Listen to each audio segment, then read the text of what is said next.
Guys, welcome to my channel. In our previous lecture, we discussed introduction of solid and its types.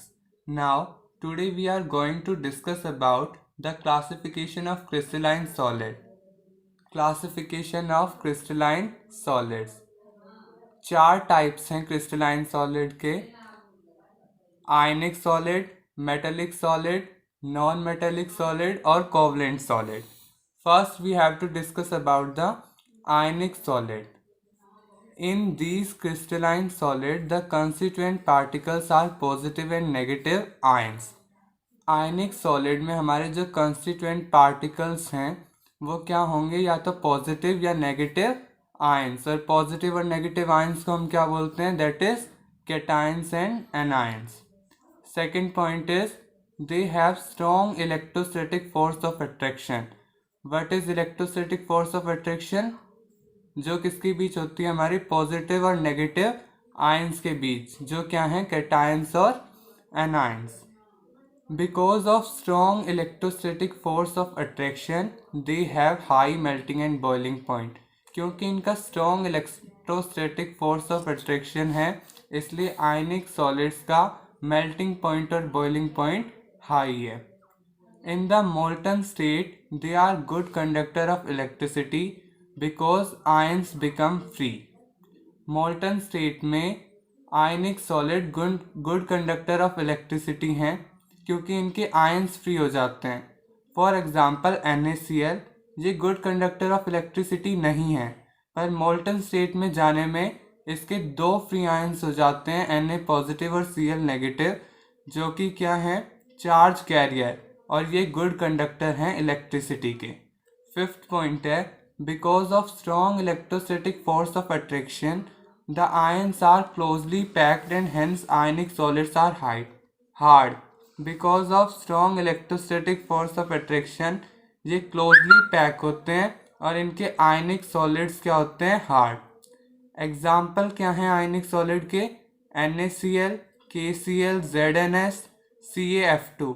और ये सारे ही क्या हैं इसमें? कैटायंस और anion. That is Na positive, Cl negative, K positive, Cl negative, Zn positive, S negative, Ca positive, F2 negative.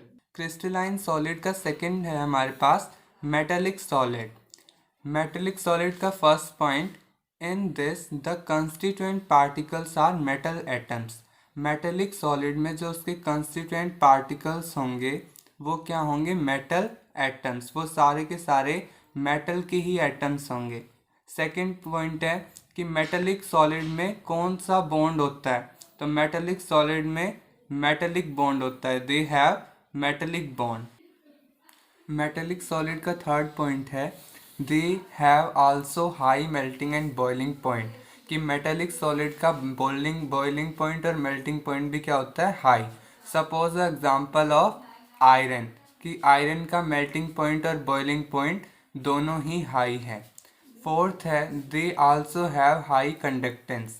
कि metallic solid के क्या होते हैं? Good conductor of electricity. Example हैं all metal atoms are the example of metallic solid. For example Fe, Zn, Cu and Al. Next part है हमारा crystalline solid का third, covalent और network solid. In this the constituent particles are non metal atoms. Second point, they are linked together by covalent bonds to form a crystal. ये linked होते हैं इनके atoms किससे? Covalent bond से. क्या बनाने के लिए? Crystal. Third point, their melting point and boiling point is also very high. कि इनका भी मेल्टिंग पॉइंट और बॉइलिंग पॉइंट क्या है? Very high. For example diamond, silica. Fourth, they do not conduct electricity. ये बैड कंडक्टर होते हैं electricity के कोवलेंट सॉलिड्स. फिफ्थ है generally these solids are very hard. कि कोवलेंट सॉलिड जर्नली क्या होते हैं? हार्ड. पर एक्सेप्शन हमारा अवेलेबल है किसका? ग्रेफाइट का. कि ग्रेफाइट क्या है? कोवलेंट सॉलिड है पर ये सॉफ्ट है और गुड कंडक्टर ऑफ इलेक्ट्रिसिटी है. जबकि जो हमारा डायमंड है उसमें क्या होते हैं? कार्बन एटम लिंक होते हैं किससे, कोवलेंट बॉन्ड से, to give a 3D structure. पर हमारा ग्रेफाइट एक्सेप्शन है कोवलेंट और नेटवर्क सॉलिड का, क्योंकि ये सॉफ्ट होता है और गुड कंडक्टर ऑफ इलेक्ट्रिसिटी होता है। एग्जाम्पल है इसका कार्बन टू कार्बन, और इनके बीच में बॉन्ड कौन सा है, कोवलेंट बॉन्ड। और सिलिकॉन टू सिलिकॉन, और इनके बीच का बॉन्ड कौन सा है, कोवलेंट बॉन्ड। फोर्थ है हमारे पास मॉलिक्यूलर सॉलिड्स, कि मॉलिक्यूलर सॉलिड्स इनके अंदर कंस्टिट्यूएंट पार्टिकल्स क्या होते हैं, मॉलिक्यूल्स या फिर एटम किसके, सेम टाइप के। Second, they have Van der Waals force of attraction, इनके अंदर वैंडरवाल फोर्स ऑफ अट्रैक्शन होती है। मॉलिक्यूलर सॉलिड्स का थर्ड पॉइंट है they have low melting and boiling point, कि मॉलिक्यूलर सॉलिड के मेल्टिंग पॉइंट और बॉइलिंग पॉइंट क्या होते हैं, लो। और fourth point, they do not conduct electricity, ये बैड कंडक्टर्स होते हैं इलेक्ट्रिसिटी के। मॉलिक्यूलर सॉलिड के एग्जाम्पल है हमारे पास H2O, CO2, I2, P4, S8 etcetera. For example H2O दो एटम से कंबाइन होके एक मॉलिक्यूल बना है H2 और O। I2 ये सेम एटम से कंबाइन होके बना है, इसलिए ये मॉलिक्यूलर सॉलिड में कैटेगराइज हुआ है। नेक्स्ट हमारा टॉपिक है कि लैटिस क्या होते हैं।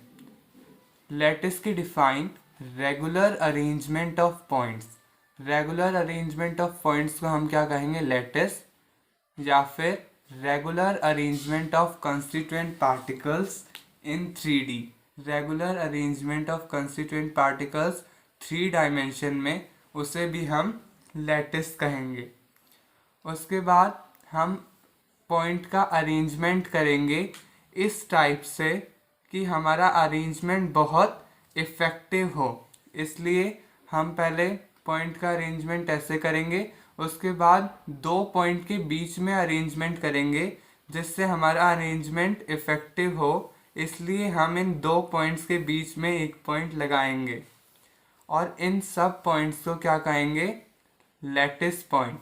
फॉर एग्जांपल हमने ये पॉइंट लिया, ये भी लैटिस पॉइंट है, अगर हम ये पॉइंट लेंगे तो ये भी लैटिस पॉइंट ही होगा। और इस पूरे अरेंजमेंट को हम क्या कहेंगे, लैटिस। इस पूरे अरेंजमेंट को क्या कहेंगे, लैटिस। नेक्स्ट है हमारे पास यूनिट सेल। यूनिट सेल की डिफाइन क्या है, the smallest 3D unit which can form lattice after repetition. For example अगर हम ब्रिक्स को अरेंज करेंगे कंटिन्यूसली तो उससे क्या होगा, एक दीवार बन जाएगी। तो वो स्मॉलेस्ट यूनिट क्या है, ब्रिक, जिससे हम पूरा लैटिस बना सकते हैं, उसे हम ब्रिक्स को क्या कहेंगे, यूनिट सेल। जैसे हमारे पास ये लैटिस है तो हम इसके पॉइंट्स ज्वाइन करेंगे, पहले ऊपर से और फिर ये नीचे वाले पॉइंट्स ज्वाइन करेंगे और फिर हम इन लाइंस को मीट कर देंगे। और सेम हम इधर भी करेंगे, पहले ऊपर से ज्वाइन और फिर नीचे से ज्वाइन और फिर हम इन लाइंस को मीट कर देंगे। तो ये हमारा क्या बन जाएगा, यूनिट सेल। और इसे किस फॉर्म में बनेगा, ब्रिक की फॉर्म में। तो नेक्स्ट लेक्चर में हम करेंगे टाइप्स ऑफ यूनिट सेल।